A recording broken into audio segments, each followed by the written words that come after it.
안녕하세요, 여러분. 오늘은 최승호 시인의 시 대설주의보를 함께 읽으면서 시를 통해 한 시대를 어떻게 그려낼 수 있는지 깊이 있게 들여다보는 시간을 갖도록 하겠습니다. 자, 눈 하면 보통 어떤 이미지가 떠오르나요? 아마 대부분은 순수함, 아름다움, 설렘 같은 긍정적인 단어들을 떠올릴 거예요. 그런데 오늘 우리가 함께 읽을 시에서 눈은요, 전혀 다른 얼굴을 하고 있습니다. 아주 무섭고 폭력적인 모습으로 그려지거든요.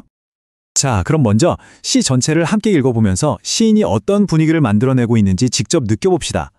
어떤 장면이 그려지는지 상상하면서 들어보세요. 해일처럼 굽이치는 백색의 산들, 제설자 한데 올려없는 깊은 백색의 골짜기를 메우며 굵은 눈발은 휘몰아치고 조그만 숫덩이만한데 짧은 날개를 파닥이며 굴뚝새가 눈보라 속으로 날아간다. 길 잃은 등산객들이 있을 듯, 외딴 두메마을 길 끊어놓을 듯, 은하수가 펑펑 쏟아져 날아오듯 덤벼드는 눈, 다투어 몰려오는 힘찬 눈보라의 군단, 눈보라가 내리는 백색의 계엄령, 조그만 수덩이만한 게 짧은 날개를 파닥이며 날아온다. 거칠한 불뚝새가 서둘러 뒷간에 몸을 감춘다. 그 어디에 부리부리한 솔개라도 도사리고 있다는 것일까?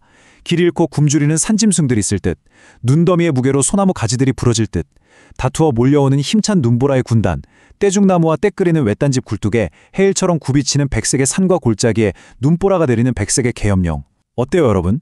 우리가 생각하던 낭만적인 눈과는 전혀 다른 느낌이죠? 그럼 지금부터 시를 한 구절씩 자세히 분석해 보겠습니다. 이 시를 제대로 이해하려면요, 이 시가 쓰인 1980년대라는 시대적 배경을 먼저 알아야만 합니다.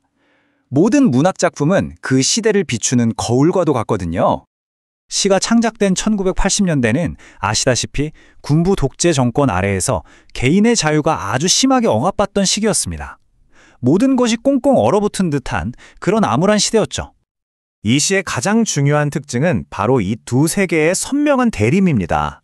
한쪽에는 거대하고 폭력적인 힘을 상징하는 눈, 백색, 눈보라가 있고요. 다른 한쪽에는 아주 작고 연약한 존재인 굴뚝새, 숫덩이가 있습니다. 하얀색과 검은색의 색채 대비가 이 대립을 훨씬 더 강렬하게 만들어주죠. 자, 그럼 이제 시의 첫 부분부터 한 연씩 자세히 살펴보면서 시인이 이 암울한 현실을 어떻게 그려내고 있는지 함께 따라가 보겠습니다. 시의 시작부터 정말 압도적이죠. 눈이 내리는 풍경을 그냥 아름답다고 하지 않고 해일처럼 굽이친다고 표현했어요. 이 표현 하나만으로도 이 눈이 평범한 자연현상이 아니라 모든 걸 집어삼킬 듯한 거대하고 폭력적인 힘이라는 걸 암시하는 겁니다. 여기서 제설차는 뭘까요? 이 꽉 막힌 절망적인 상황을 해결해 줄 수 있는 어떤 희망, 구원 같은 걸 상징한다고 볼 수 있겠죠? 그런데 시인은 한데 올리 없는 이라고 못을 박아요. 그 희망마저 완전히 차단된 정말 암담하고 막막한 현실을 보여주는 거죠. 이렇게 폭력적인 현실 속에서 힘없고 연약한 존재는 과연 어떻게 그려지고 있을까요? 다음 연을 한번 살펴볼게요. 드디어 등장했습니다. 이 거대한 백색의 세계와는 너무나도 대조되는 작고 검은 숫덩이 같은 존재, 바로 굴뚝새입니다. 이 연약한 존재가 바로 당시 억압받던 우리 민중을 상징하는 거죠. 시의 마지막을 말줄임표로 처리해서 이 작은 존재에 대한 안타까움을 더욱 고조시키고 있습니다. 자, 이 부분이 정말 중요합니다. 시인은 군단, 그리고 계엄령이라는 아주 직접적인 군사 용어를 사용하는데요. 이걸 통해서 눈보라의 정체가 바로 폭력적인 군사 독재 정권이라는 걸 명확하게 드러내는 겁니다. 눈에 보이지 않는 정치적 억압이라는 추상적인 개념을 눈에 보이는 눈보라라는 구체적인 이미지로 형상화한 거죠. 참고로 계엄령이라는 건 국가의 비상사태가 발생했을 때 군대가 행정권과 사법권을 행사해서 질서를 유지하는 조치를 말합니다. 하지만 당시 군부 독재 정권은 이걸 권력을 유지하고 민주화 요구를 억압하는 수단으로 사용하기도 했죠. 그리고 이 구절, 정말 절묘한 표현이에요. 여기서 내리는 이라는 말은 두 가지 의미로 해석될 수 있거든요.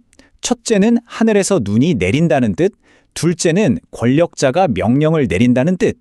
이렇게 하나의 단어에 두 가지 의미를 겹쳐놓는 중의적 표현을 통해서 시의 의미를 훨씬 더 깊고 풍부하게 만들고 있습니다. 그런데 굴뚝새를 위협하는 존재가 눈보라뿐만이 아니에요. 하늘의 포식자인 솔개를 등장시키죠. 이건 뭘 의미할까요? 당시 민중들이 겪는 위협이 눈에 보이는 거대한 억압뿐만 아니라 보이지 않는 곳에서 감시하고 위협하는 또 다른 폭력, 예를 들면 정보기관 같은 존재들로부터도 오고 있다는 걸 암시하는 겁니다. 자, 이제 마지막 년입니다. 마지막 년에서는 이러한 폭력과 억압이 특정 대상이 아니라 모든 생명에게로 확장되는 모습을 보여줍니다. 보세요. 이제 고통받는 대상은 굴뚝새만이 아니죠. 길 잃은 사람, 굶주리는 짐승, 심지어 평범한 사람들의 삶의 터전인 외딴집까지. 이 폭력 아래에서 모든 살아있는 존재가 신음하고 고립되어 있음을 보여주면서 시대의 비극성을 더욱 심화시키고 있습니다. 자, 이렇게 시의 흐름을 정리해 볼 수 있습니다. 처음엔 단순히 눈이 많이 내리는 풍경에서 시작해서 그 눈이 군단이 되고 마침내 계엄령이라는 시대적 상황으로 구체화되죠. 그리고 마지막에는 그 시련이 모든 생명에게로 확대됩니다. 이렇게 점층적으로 시상을 전개하면서 주제를 아주 효과적으로 강조하고 있는 거예요. 좋습니다. 그럼 오늘 배운 내용을 잘 이해했는지 간단한 문제 2개를 풀어보면서 정리해볼까요? 첫 번째 문제입니다. 이 시에서 눈, 즉 백색의 이미지와 대립하면서 연약한 민중을 상징했던 시어, 뭐였죠? 그렇죠. 바로 굴뚝새 또는 숫덩이였습니다. 거대하고 하얀 눈과 대비되는 작고 검은 존재였죠. 자, 두 번째 문제. 시인이 군단이나 계엄령 같은 군사 용어를 굳이 사용한 이유, 드러내고자 했던 시대적 배경은 무엇이었을까요? 맞습니다. 바로 1980년대의 폭압적인 군부 독재 현실을 비판하고 고발하기 위해서였죠. 자, 이렇게 시 분석을 마쳤는데요. 마지막으로 이 시가 오늘을 사는 우리에게 어떤 질문을 던지는지 함께 생각해 봅시다. 시인은 왜 모두가 아름답다고 생각하는 눈을 이렇게 폭력적인 존재로 그려냈을까요? 바로 익숙하고 당연하게 여겨지는 것들을 낯설게 바라보고 그 이면에 숨겨진 진실을 파헤치는 것, 그것이 바로 문학의 힘이기 때문일 겁니다. 여러분도 이 시를 계기로 우리 주변에서 당연하게 여겨지는 것들 속에 혹시 다른 모습이 숨겨져 있지는 않은지 새로운 시선으로 한 번쯤 바라보는 시간을 가져보면 좋겠습니다.